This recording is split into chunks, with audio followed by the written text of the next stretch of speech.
John Brennan has called Donald Trump's repeated denials that his campaign colluded with Russia during the 2016 election hogwash, and accused the president of revoking his security clearance as part of a desperate attempt to interfere with the special counsel's investigation.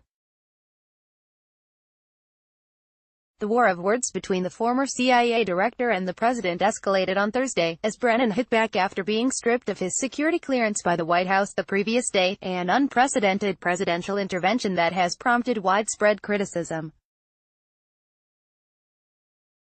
A statement from Trump said he had taken the step due to Brennan's erratic conduct and behavior. Brennan, who was CIA director from 2013 to 2017 during the Obama administration, has stepped up his criticism of Trump in recent months. Writing in an article for The New York Times published on Thursday, Brennan described the decision as politically motivated and an attempt to scare and to silence others who might dare to challenge him. Mr. Trump's claims of no collusion with Russia are, in a word, hogwash, he wrote. He added that, it is critically important that the special counsel, Robert Mueller, and his team of investigators be allowed to complete their work without interference from Mr. Trump or anyone else, so that all Americans can get the answers they so rightly deserve. Former CIA directors and other top national security officials are typically allowed to keep their security clearances after they leave office, at least for some period, so they can be in a position to advise their successors and to hold certain jobs. On Wednesday night, Trump shared a variety of quotes from Fox News pundits bashing Brennan and the Obama administration on his Twitter feed, including one describing the former CIA director as a stain on the country.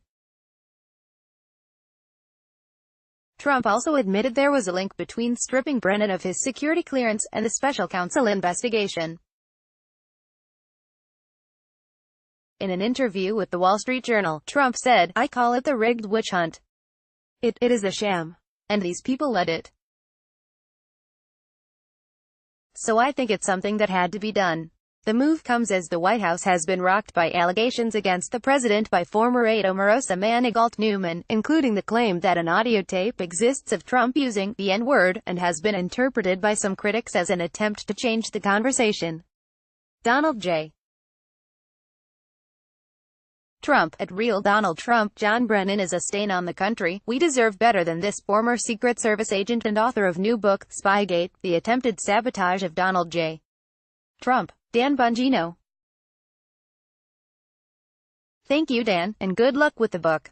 August 16, 2018. Democrats, and some Republicans, denounced the president's move, with the leading Democrat Nancy Pelosi calling it a stunning abuse of power.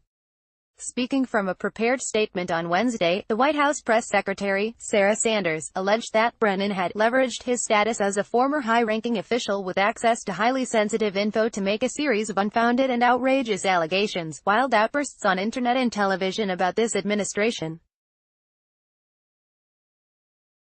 She added that Brennan's lying and recent conduct, characterized by increasingly frenzied commentary, is wholly inconsistent with access to the nation's most closely held secrets.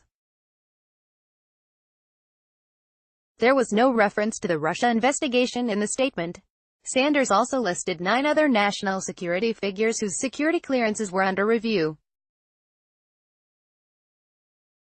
All but one no longer serve in the United States government, and it includes several noteworthy Trump adversaries, including the former FBI Director James Comey, former Director of National Intelligence James Clapper, and former Acting Attorney General Sally Yates. Clapper called Trump's actions unprecedented, but told CNN he would not stop speaking out. Those listed also include former CIA Director Michael Hayden, former National Security Advisor Susan Rice, Trump's former Deputy FBI Director Andrew McCabe, and fired FBI agent Peter Strzok, who was removed from the Russia investigation over anti-Trump text messages. Former FBI lawyer Lisa Page, with whom Strzok exchanged messages, has also been listed, as well as senior Justice Department official Bruce OHR, whom Trump recently accused on Twitter of helping disgraced Christopher Steele find dirt on Trump. OHR was friends with Steele, the former British intelligence officer commissioned by an American political research firm to explore Trump's alleged ties with the Russian government. OHR is the only current government employee on the list. At least two of the former officials, Comey and McCabe, do not currently have security clearances, and none of the 8 receive intelligence briefings. Trump's apparent concern is that their former status gives special weight to their statements, both at home and abroad. Democrats called it an enemies list, a reference to the Nixon White House, which kept a list of President Richard Nixon's political opponents to be targeted with punitive measures.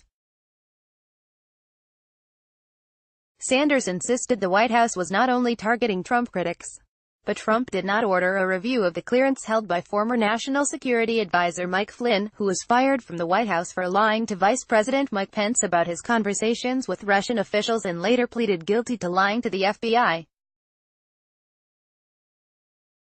In his article on Thursday, Brennan claimed that the question was not if collusion took place, but whether it constituted criminally liable conspiracy, whether obstruction of justice occurred to cover up any collusion or conspiracy, and how many members of Trump Incorporated had attempted to defraud the government by laundering and concealing the movement of money into their pockets. The former CIA director has long been a vocal critic of Trump. Recently, he suggested that Trump's behavior in his joint press conference with Vladimir Putin in Helsinki rose to the level of an impeachable offense. Brennan tweeted at the time, Donald Trump's press conference performance in Helsinki rises to. Not only were Trump's comments imbecilic, he is wholly in the pocket of Putin. Republican patriots, where are you?